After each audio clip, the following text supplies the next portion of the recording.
Ya, terima kasih teman-teman sudah join, walaupun baru segini, biar kita mulai aja.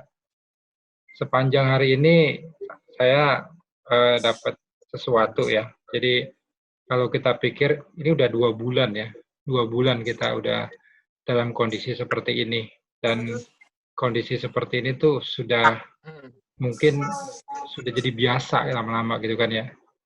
Nah, saya mau share sesuatu biar kita nanti menjadi ini aja, menjadi pemicu sebelum kita sharing ya.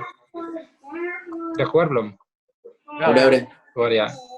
Jadi tadi sepanjang hari ini saya berdoa, merenung gitu ya, biar kita ini udah 2 bulan nggak pernah ketemu.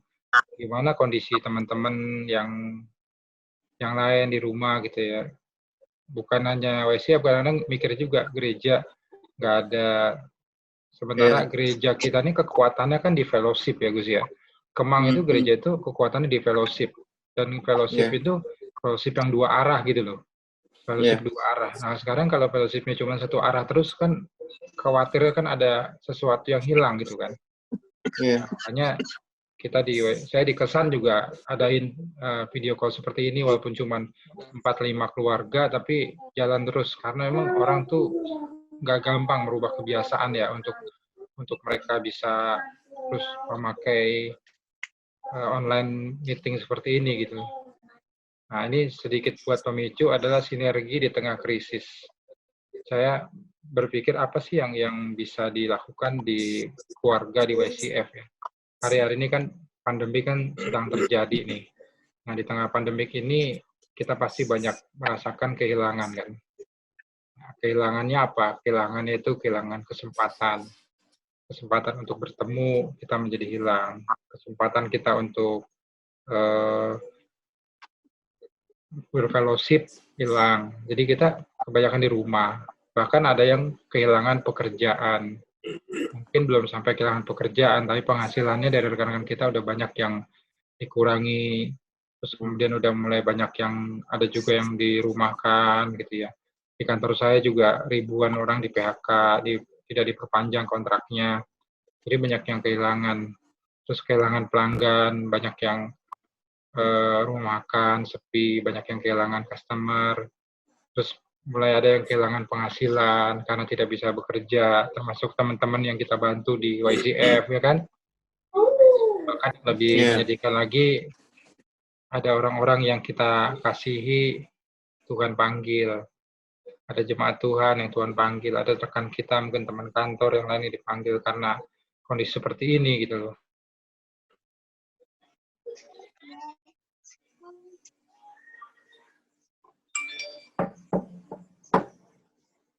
Nah, dari kondisi seperti ini, akhirnya kita disuruh banyak di rumah. Tadi kita udah banyak ngobrol, udah mulai ngobrol tuh. Contohnya kayak Andri cerita kan, udah banyak di rumah, jadi ini waktu terlama sama Anita. Kalau kita yang menikah sudah lebih dari 3-5 tahun mungkin udah pernah gitu ya, 24 jam, libur panjang sering gitu kan ya, bareng-bareng. Tapi memang itu pun juga masih merasakan lama di rumah ini membuat kita, waduh, karena masing-masing kita kan struggle kan. Masing-masing kita beradaptasi, masing-masing kita mengalami perubahan kebiasaan gitu. Jadi malam ini saya berpikir dalam keadaan seperti ini apa yang dilakukan oleh kita suami istri? Apa yang kita alami? Nah, satu poin yang saya mau singgung adalah tentang bagaimana suami istri bisa saling mendukung. Kenapa harus perlu saling mendukung? Karena kita tiap hari ada di rumah bareng. Terus kemudian kita lihat yang satu sedang struggle, mengalami perubahan kebiasaan, yang satu mengalami masalah di tempat kerja, masalah keuangan, Turn on the AC, WFA saat bekerja, ataupun saat ada yang tidak bekerja di rumah. Kemudian saat kondisi keuangan ini mulai kurang bagus, ya kan? Saat kondisi keuangan mulai kurang bagus, kita mulai harus bisa saling mendukung, bisa menyelesaikan bersama.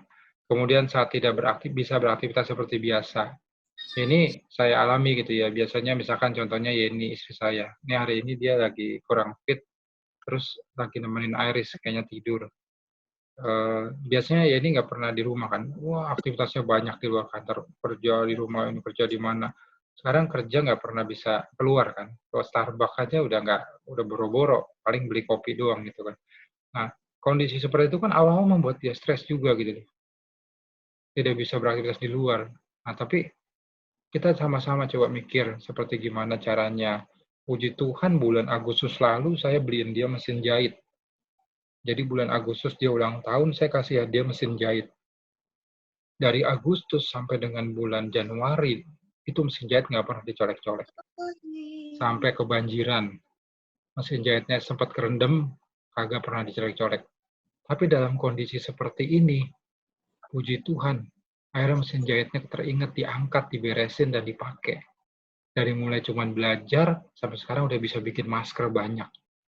Udah bisa bikin spray, udah bisa perbaikin banyak baju gitu loh.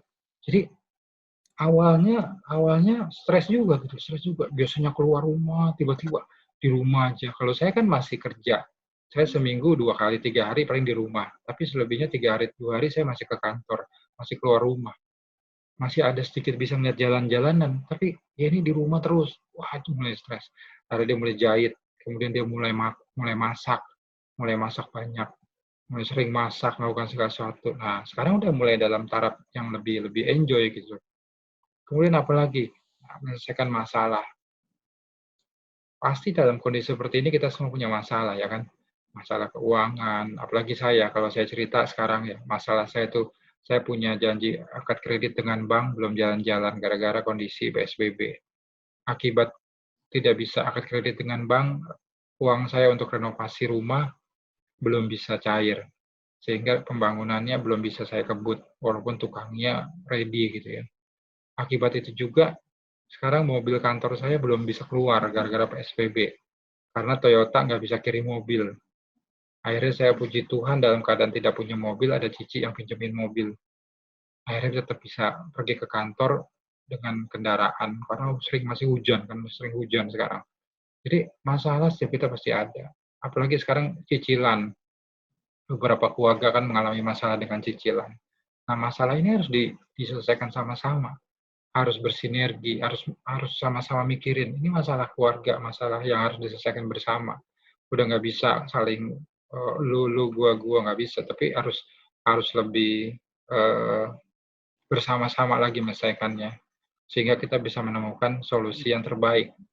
Nah, kenapa mesti seperti ini? Saya diingatkan ayat ini.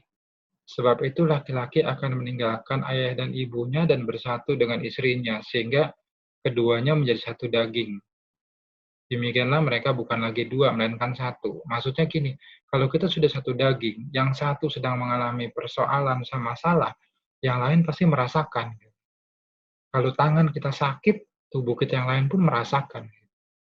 Makanya dalam kondisi seperti ini, Tuhan ingatkan kita supaya suami istri bisa saling mendukung itu bahwa pada saat kita sedang mengalami persoalan masalah, ini masalah kita bersama, masalah kita bersama. Pada saat WFH misalkan, saya kalau WFH di rumah kerja, itu benar-benar kerja. Akhirnya ya ini bantu saya, anak-anak Iris diamankan, terus ya ini bantu saya nyiapin minum, kadang nyiapin makan, segala macam, sehingga saya bisa bekerja di rumah dengan baik. Atau pada saat saya harus ke kantor, dalam kondisi seperti ini, saya nggak bisa beli makanan di luar. Akhirnya ya ini harus selalu nyiapin makanan.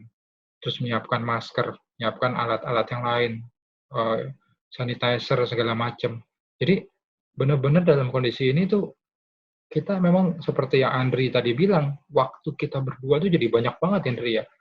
Nah, dalam keadaan seperti inilah kesempatan kita bisa saling mengenal satu dengan yang lain, bisa berbagi, ya kan? Bisa saling mendengar, saling membantu, karena kita satu tubuh. Dikit lagi. Nah, saling mendukung ini saya artikan sebagai sebuah sinergi. Gitu. Sebuah sinergi. Kenapa sinergi? Sinergi itu definisinya gini kan, rumusnya sinergi kan. 1 ditambah 1 itu tidak 2 hasilnya, tetapi lebih besar dari 2. Jadi Tuhan ingatkan kita kalau suami istri bersinergi dalam kondisi seperti ini, sebenarnya Tuhan masih bisa memberkati kita. Mungkin bagus bisa bersaksi bagaimana dalam kondisi seperti ini Tuhan masih tolong. Di tengah-tengah krisis seperti ini kan orang kalau usaha sendiri kan paling rentan ya Gus ya. Orang pasti lihat, wah paling goncangannya, tapi bagus bisa lihat. Nah, bagus bisa bersaksi gimana sinergi yang bagus lakukan. Sehingga satu sama satu itu benar-benar lebih dari dua. Jadi satu hal yang saya highlight adalah bahwa dalam kondisi krisis seperti ini, kalau kita bisa bersinergi, kita bisa saling mendukung, kita masih bisa produktif. Kenapa kata-kata produktif yang saya ambil? Karena orang banyak bilang gini, dalam kondisi stay at home, dalam kondisi di rumah, mereka banyak yang nggak bisa ngapa-ngapain. Tapi sebenarnya dalam kondisi stay di rumah gini, justru banyak yang bisa kita lakukan. Kemarin saya di kantor baru melakukan video call conference dengan 800 karyawan Astra dengan satu direktur. Direktur itu cerita begini, dalam kondisi WFA ini katanya, saya kok melihat malah kerjaan saya lebih produktif 2 kali lipat katanya. Kenapa? Karena saya tidak ada traveling. Karena saya tidak ada acara-acara yang sifatnya seremonial. Karena saya tidak ketemu orang yang biasa cuma ketemu ahai-ahai, ketemu cuma basa-basi. Tapi pada saat saya video call, saya meeting, saya ketemu, itu waktunya efektif. Nggak ada basa-basi, nggak ada lama-lama. Tapi jauh lebih produktif. Nah, saya lihat tadi cerita bagus. Dalam kondisi seperti ini, orang jarang datang ke toko cuma sekedar mau tanya-tanya doang kan, Gus? Pasti orang datang ke situ tuh ada tujuan yang jelas gitu. Jadi sebenarnya pada saat-saat seperti ini katanya, kita tuh bisa bekerja jauh lebih produktif. Saya coba buktikan. Pada saat di rumah, kerja di rumah, ternyata saya bisa kontak banyak orang. Kalau di kantor kan kadang ketemu orang, kita yang bekerja ya. Orang datang ketemu, akhirnya kita ngomongin hal-hal yang lain di luar kerjaan, ngomongin ini, ngomongin itu. Tapi pada saat kita WFA di rumah, kerja di rumah, malah jadi lebih banyak. Gitu. Karena tadi, bumbu-bumbu yang tidak perlu itu bisa hilang. Nah, jadi satu poin yang pertama yang saya mau ingatkan buat saya dan buat kita juga adalah pada saat kita saling mendukung untuk menjadi sinergi, sebenarnya kita sedang mengarahkan supaya kita menjadi tetap produktif di masa krisis. Jadi nggak ada alasan misalkan kita kerja di rumah, terus kita nggak bisa kemana-mana, wah saya jadi nggak produktif nih, nggak bisa. Karena ide bisa mengalir di situ. Kreativitas bisa muncul di situ. Apa yang tidak bisa kita lakukan, belajar misalkan video call, belajar digitalisasi, baca buku yang selama ini kita tidak sempat baca. Kemudian suami istri bisa saling merencanakan sesuatu masa depan buat anak, buat keluarga, masalah keuangan, dan lain-lain. Bisa kita lakukan sekarang karena waktu kita banyak. Betul nggak? Jadi Andri, Anita, waktu banyak, coba dipikirin, apa nih yang bisa kita rencanakan. Jangan, kalau selama ini jarang ketemu, susah ketemu, nah sekarang mumpung ketemu. Sehingga waktu pandemik ini berakhir, waktu wabah ini berakhir, kita semua jauh lebih produktif dari sebelumnya. Karena kita diizinkan, diberikan waktu jeda untuk kita benar-benar retreat dan mempersiapkan segala sesuatu. Itu yang saya tangkap dari beberapa hari ini ya. Jadi dalam kondisi seperti ini, kita sering di rumah, kita banyak proses dengan pasangan, sebenarnya kita sedang dipersiapkan sesuatu. Dan kalau kita tahu bahwa kita sedang dipersiapkan, kita akan mulai merancang banyak rencana sehingga kita lebih produktif.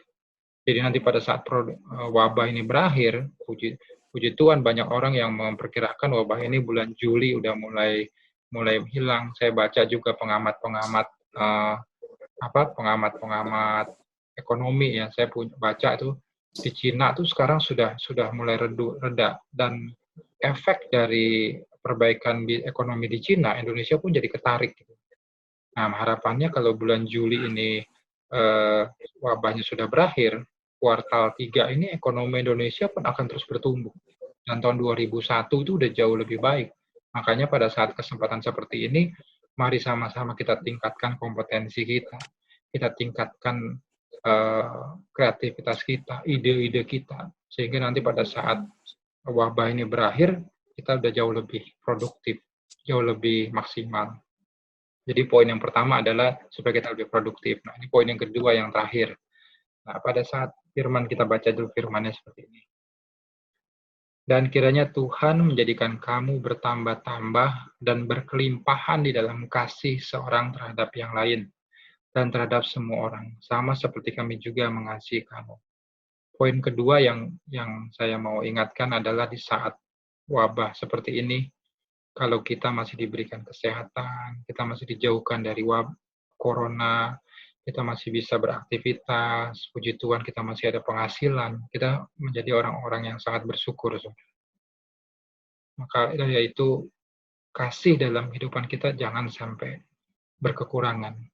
Adanya YCF berbagi itu sebenarnya salah satu trigger supaya kita di tengah kesulitan seperti ini, kita masih mau mempraktekkan iman kita. Kita mau melakukan sesuatu yang bisa memberkati orang. Bersyukur luar biasa, saya juga sangat diberkati dan terinspirasi dengan rekan-rekan seperti Bagus dan Eni. Dalam keadaan seperti ini, Tuhan terus berkati. Tuhan terus limpahkan sehingga bisa berbagi. Jadi, jangan lupa, di tengah kondisi seperti ini, mari tetap bayar perpuluhan, mari tetap memberikan persembahan ekstra, berbagi kepada orang-orang. Pasti kan banyak dalam kondisi seperti ini kan, banyak aja teman yang bikin usaha ini, bikin usaha itu kan, membuat kita akhirnya ya udah kita beli deh, kita beli. Biarlah apa yang kita lakukan itu menunjukkan kasih kita kepada sesama kita. Jadi dalam kondisi seperti ini, selain tadi kita tetap produktif, walaupun kita di rumah, kita bersinergi dengan pasangan kita untuk bisa menghasilkan sesuatu yang lebih baik. Mungkin nggak sekarang, tapi nanti setelah kondisi ekonomi membaik, misalkan gini, saya diingatkan gini, kita bekerja di kantor, terus ada satu bidang yang kita belum kuasai. Nah, pada kondisi seperti ini, kita punya banyak waktu untuk baca buku. Pada kondisi seperti ini, kita punya banyak waktu untuk belajar, untuk buka laptop, untuk buka YouTube, untuk cari e-book-nya atau cari tutorialnya. Kenapa kita nggak mulai belajar sendiri? Kenapa kita mesti mengandalkan nunggu di training, nunggu belajar dari kantor dan segala? Kenapa kita coba belajar sendiri? Sehingga kalau waktu kita belajar sendiri, nanti pada saat masuk dan kondisi sudah membaik, kompetensi kita, skill kita bertambah. Itu mungkin inspirasi buat yang bekerja, buat saya juga. Karena bos-bos saya tuh di kantor dalam kondisi kayak gini, bikin kursus online, training online, segala macam. Mereka banyak terus belajar. Kenapa? Supaya setelah krisis ini berakhir, mereka nggak sempat lagi belajar, mereka udah banyak ilmunya. Jadi 2 poin yang saya singgung pada malam hari ini. Yang pertama adalah supaya setiap kita bisa saling mendukung untuk bisa bersinergi. Yang kedua, supaya biarlah kita tetap menunjukkan kasih kita di tengah krisis. Ya. Nah, tadi saya sudah sedikit cerita bahwa kondisi keuangan kami sedang banyak tantangan sebenarnya. Tantangan yang kalau orang bilang, wah lu sih lagi kondisi gini renovasi gitu kan. Tapi ya itu kan sudah direncanakan lama gitu. Dan sebenarnya kami punya planning. Cuman karena PSBB ternyata ada keterlambatan yang terjadi. Tapi dalam kondisi seperti ini, puji Tuhan, kami tetap bersuka cita. Kami tetap bisa bersaat teduh bersama, berdoa terus bersama, dan kami pun masih bisa untuk berbagi sedikit-sedikit, tetap bisa kami lakukan. Gitu. Jadi dalam keadaan seperti ini tetap ada sukacita. Dan ada aja orang yang menolong. Kemarin ada orang yang minjemin duit 50 juta tanpa bunga. Di saat kami harus bayar tukang, tidak ada dana, tiba-tiba ada yang kasih pinjam 50 juta nih tanpa bunga. Nanti kalau uang udah turun boleh diganti. Di saat nggak ada kendaraan, nggak ada mobil, tiba-tiba kakak punya mobil nganggur, terus pakai aja. Sampai habis lebaran juga nggak apa-apa.